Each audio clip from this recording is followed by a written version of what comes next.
एक बार दुर्वासा ऋषि अपने शिष्यों के साथ शिवजी के दर्शन के लिए जा रहे थे। मार्ग में उन्हें देवराज इंद्र मिले। इंद्र ने दुर्वासा ऋषि और उनके शिष्यों को विनम्रतापूर्वक प्रणाम किया। तब दुर्वासा ने इंद्र को आशीर्वाद देकर भगवान विष्णु का पारिजात पुष्प प्रदान किया। इंद्रासन के गर्भ में चूर इंद्र ने उस पुष्प को अपने ऐरावत हाथी के मस्तक पर रख दिया। उस पुष्प का स्पर्श होते ही ऐरावत सहसा भगवान विष्णु के समान तेजस्वी हो गया। उसने इंद्र का परित्याग कर दिया और दिव्य पुष्प को कुचलते हुए वन की ओर चला गया। इंद्र द्वारा भगवान विष्णु के दिव्य पुष्प का तिरस्कार होते देखकर दुर्वासा ऋषि के क्रोध की सीमा न रही। उन्होंने देवराज इंद्र को वैभव लक्ष्मी से हीन हो जाने का शाप दे दिया। दुर्वासा मुनि के शाप के फलस्वरूप लक्ष्मी उसी क्षण स्वर्गलोक को छोड़कर अदृश्य हो गई। लक्ष्मी के चले जाने से इंद्र आदि देवता निर्बल और धनहीन हो गए। उनका वैभव लुप्त हो गया।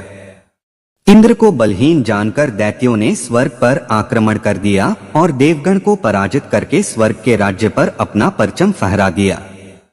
तब इंद्र देवगुरु बृहस्पति और अन्य देवताओं के साथ ब्रह्मा जी की सभा में उपस्थित हुए।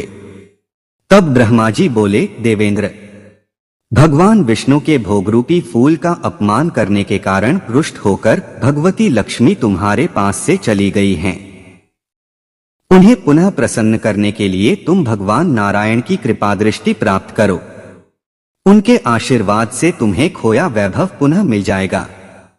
इस प्रकार ब्रह्मा जी ने इंद्र को आश्वस्त किया और उन्हें लेकर भगवान विष्णु की शरण में पहुंचे।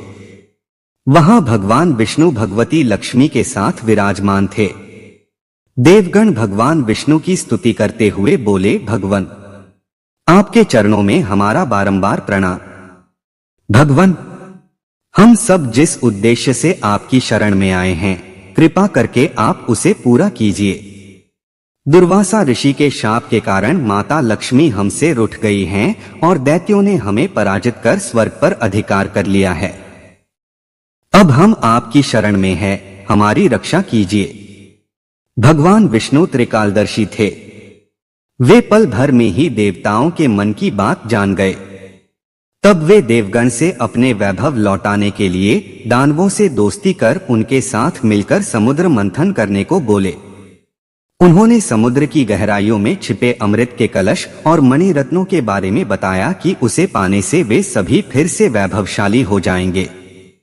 भगवान विष्णु के कहे अनुसार इंद्र सहित सभी देवता दैत्यराज बलि के पास संधि का प्रस्ताव लेकर गए और उन्हें अमृत के बारे में बताकर समुद्र मंथन के लिए तैयार कर लिया।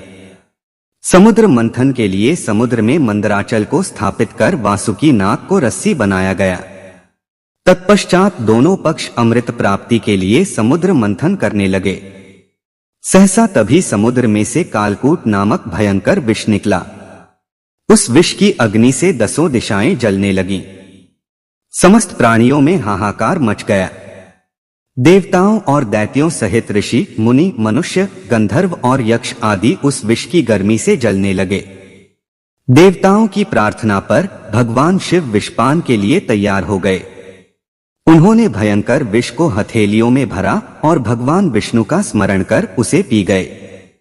भगवान विष्णु अपने भक्तों के संकट हर लेते हैं। उन्होंने उस विष को शिवजी के कंठ गले में ही रोककर उसका प्रभाव समाप्त कर दिया। विष के कारण भगवान शिव का कंठ नीला पड़ गया और तभी से वे संसार में नीलंकट के नाम से प्रसिद्ध हुए।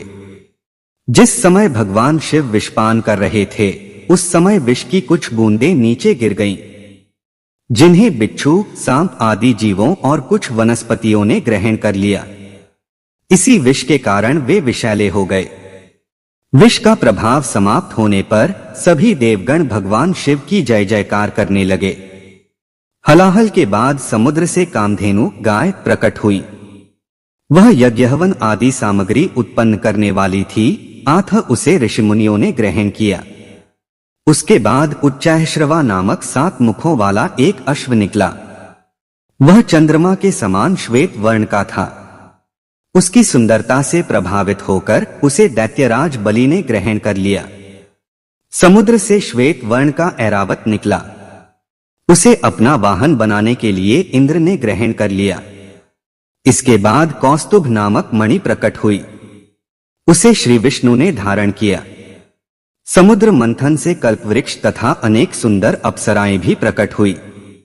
इनके बाद ऐश्वर्य और भोगों की देवी लक्ष्मी प्रकट हुई। वे भगवान विष्णु की नित्य शक्ति हैं। देवी लक्ष्मी समुद्र की पुत्री के रूप में उत्पन्न हुई थी। उन्होंने प्रकट होते ही भगवान विष्णु को वरमाला डालकर पति रूप में स्वीकार कर लिया। अंत में समुद्र से एक दिव्य पुरुष प्रकट हुए। दिव्य वस्त्र आभूषणों से सुशोभित वे दिव्य पुरुष श्री विष्णु के अंशावतार और आयुर्वेद के प्रवर्तक वैद्य धन्वंतरी थे। उनके हाथों में अमृत से भरा कलश था। उन्हें देखकर दैत्यों ने समुद्र मंथन छोड़कर उनसे अमृत का कलश छीन लिया। तब भगवान विष्णु ने मोहिनी अवतार धारण करके देवताओं को अमृत पान करवाया। इस प्रकार सभी देवता वैभव से संपन्न होने के साथ साथ अमृत पान कर अमर हो गए। दोस्तों, भगवान नीलकंठ के लिए एक लाइक जरूर कीजिए और कमेंट में हर हर महादेव लिखकर हमारे चैनल को सब्सक्राइब भी कीजिए।